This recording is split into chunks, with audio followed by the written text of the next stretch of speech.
Between technical difficulties, me ranting, and me swearing, it's taking a while to get this video done, but let's give it another shot.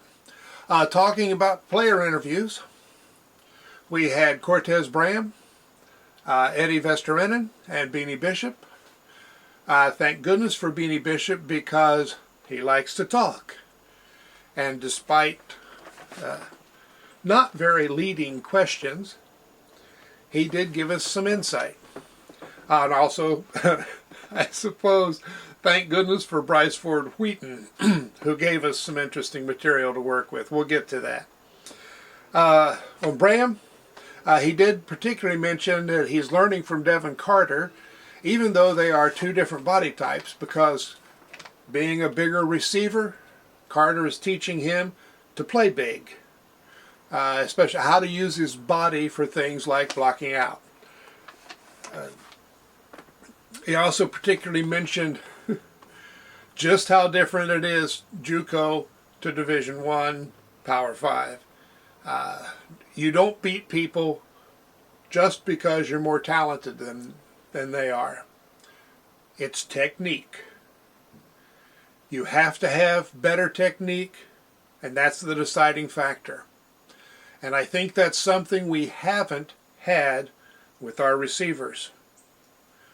That goes back quite a few years. I think Coach Brown and his staff have been trying to fix it. But I think we have been dealing with some receivers who may want to learn, may think they want to learn, but they weren't actually good at learning. They were better at doing what they were told. There are different types. Some people are better at one, some better than the other. Coach Brown is a teaching coach. He has to work with players who learn. He's not a do-it coach. That's also why a lot of fans don't understand his coaching. It's a different psychology. However, in the long run, you're better off with players who are built to learn, who want to understand the why. It's something that Jordan Leslie talked about. Braham went on to say that the receiving room is better this year than last year. And that's where Bryce Ford-Wheaton couldn't resist stepping in, because when that got posted on Twitter, Ford-Wheaton posted a snarky comment. Something to the effect of whatever helps you sleep at night.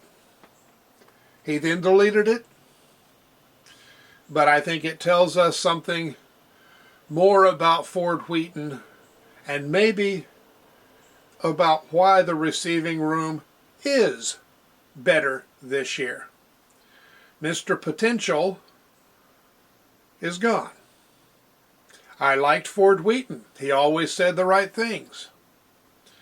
But I'm wondering now to what degree he did the right things, to what degree he could fit into the system even if he wanted to. I think we'll be better because players, coaches, system are all better matched. Even if the talent level isn't different, and I think it's better, we have a better match, leads to better results. Okay, Eddie Vesterinen particularly mentioned that when he started, he had instinct and effort. Now he has learned technique, things like pre-snap indicators, being better at knowing if it's a run or a pass, what direction it's going. That allows him to play faster.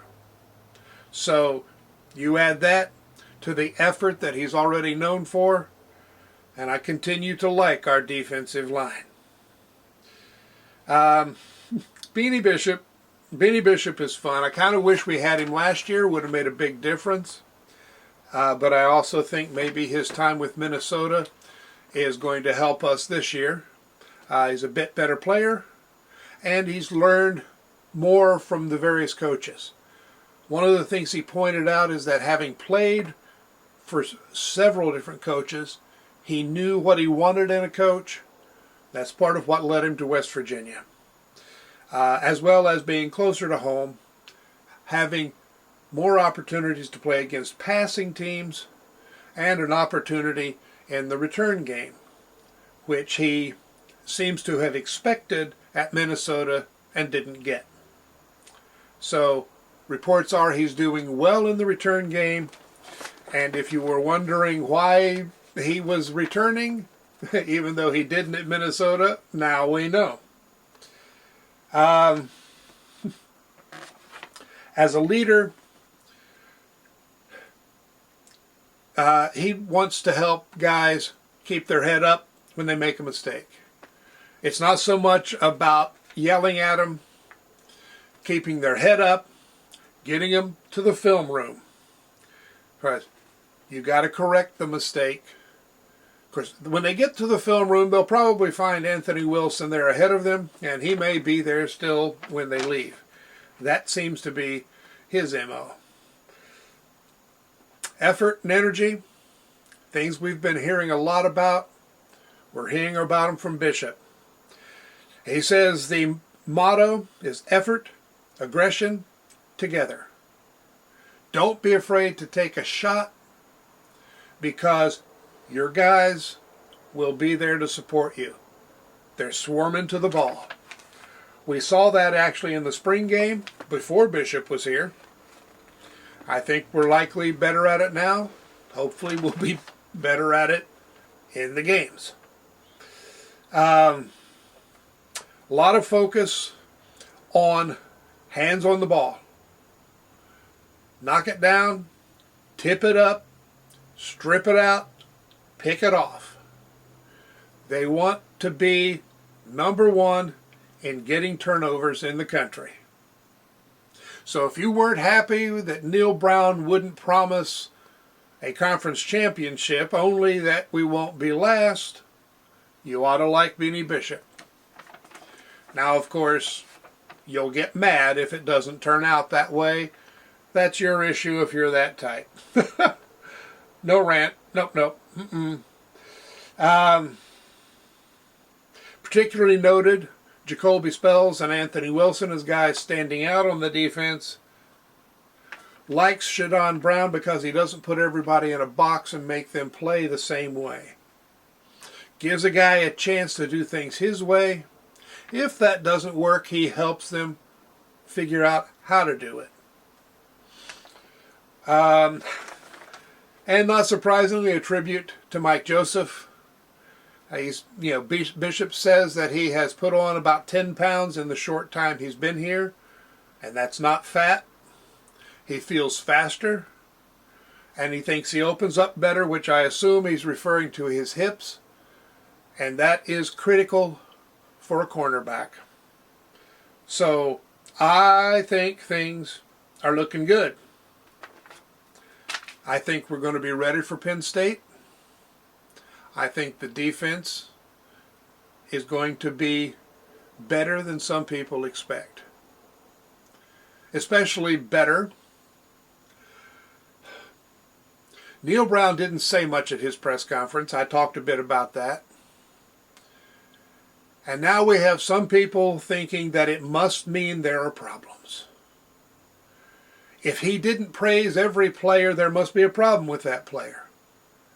If he particularly liked a freshman receiver, oh my gosh, there must be problems with the older receivers. I don't know why a person wants to think that way. And this is even some people who were starting to see more positive things in the team.